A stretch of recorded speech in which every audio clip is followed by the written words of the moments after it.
5 years ago, I took a risk and I walked outside my apartment building and talked to the first man experiencing homelessness that I've ever spoke to. In the midst of our conversation, I asked this man if I can paint his portrait. He said yes, and that launched me on a journey that we now know as Faces of Santa Ana, where I go out into my community, paint portraits of my neighbors experiencing homelessness, sell the artwork, and then use the money to help them in their needs, help pursue their dreams and wishes, and then also build relationship and trust. Faces of Santa Ana, it's weird. It didn't really start with an idea from me. I felt like I was actually reading a book about what it looks like to love people. And I'm on my couch night after night reading this book about what does it look like to love your neighbor, your wife, your coworkers. What does it look like to make love in action? And as I'm reading this book, I heard these screams from a man experiencing homelessness. And I thought to myself, do I love that guy? And so I looked at my wife and said, I need to go meet him. I need to go meet the man who's been screaming outside of our building for a month now that I've ignored. And so it was this action, it was this thing inside of me where I had to take the risk. I had to step out and speak to someone and befriend someone that was not like me at all. Not my same race, not my same socioeconomic background, he didn't even have a home, but he was my neighbor and he's now my friend. And so that's how Faces of Santa Ana was born. That was the start of it. And so I never sat down and actually dreamed up this idea of what would it look like to paint portraits of people. My motivation was, what would it look like for me to get to know the guy who nobody knows in our neighborhood? The one guy who's always screaming that everybody crosses the street and says, I don't want to be next to that guy. And so that was my motivation. And then in the midst of our first conversation, something from within my heart, I just asked him, hey man, can I paint your portrait? And that's how the portraits actually started. So behind me, you'll see a mural that says unity through the bond of peace. And that statement's important. The most important word I think in there is bond. And if we do things in a bond of peace, like a bond is something deep, a bond is something real, right? And so I've made bonds with people on the streets. I have friends that are homeless, right? And so what would it look like for us as a people to pursue peace, to be the peacemakers, to establish unity in a way that is real and deep? And that's what the mural behind us is actually about. It's about diversity in both age, gender, thoughts, all kind of situations of heroes of ours, and linking it together, you can see a DNA strand.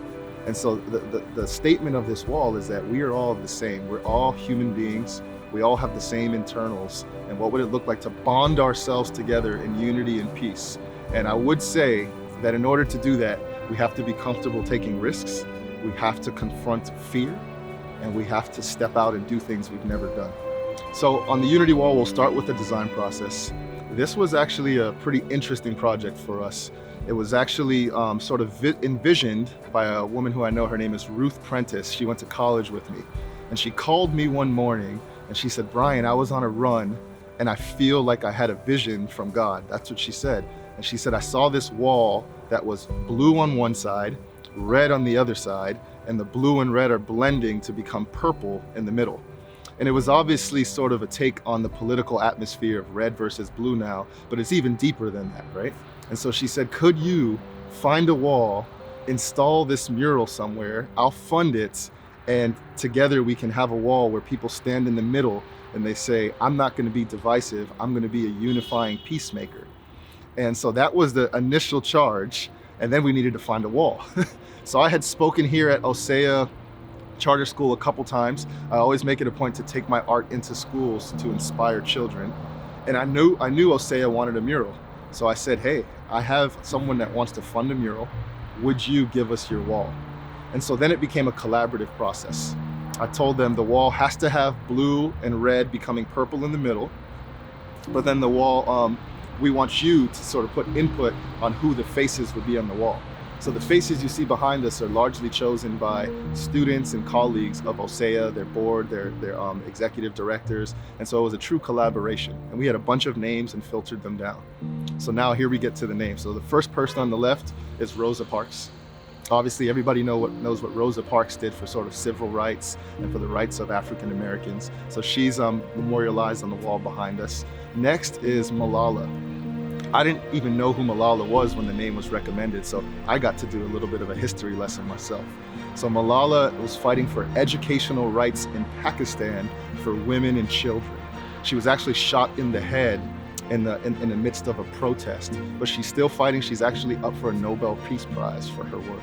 And so Malala is right next to Rosa Parks. Right after that, we have Einstein, who's just like a picture perfect person of imagination, someone that lives or lived to show us that we can be dreamers, that we can do impossible things.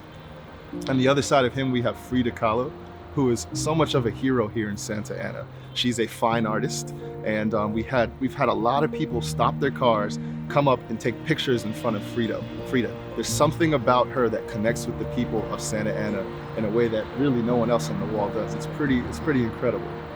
Right after that, we have Martin Luther King, obviously civil rights and such a leader, both in thoughts and a great orator that has inspired us all to live lives worthy of love, really. And last on the wall is Cesar Chavez, and he led a farm workers sort of revival. He fought for their rights and equal employment and things of that nature. And he's also an amazing hero here in Santa Ana. We've had a lot of people stop and say, I'm so grateful to see Chavez on the wall. And so those are the, 6 people behind me that represent this first Unity mural. We hope to see many more of these in other cities. I'd love to just share about my greater dream. So you might watch this video and say, Brian has achieved his dreams, right? But there's still big dreams that scare me that are in my heart. And I dream of seeing Faces of Santa Ana, which started here, in other cities around the world. And so we've launched Faces of Anaheim. We have an artist doing Faces of Riverside. We have an artist doing Faces of Detroit. There's actually potential for a Faces of Liberia in Africa. And all these things scare me. All these things are walls of fear that I have to push through. I have to sort of find the administration, the time, the know-how, the wisdom of how to walk these things out into the earth. But my organization called Faces of Mankind, I dream of seeing artists and students and people around the world carry a mantle and say, I'm gonna use my art to love my neighbors. And so that's my big dream. That's the one that scares me.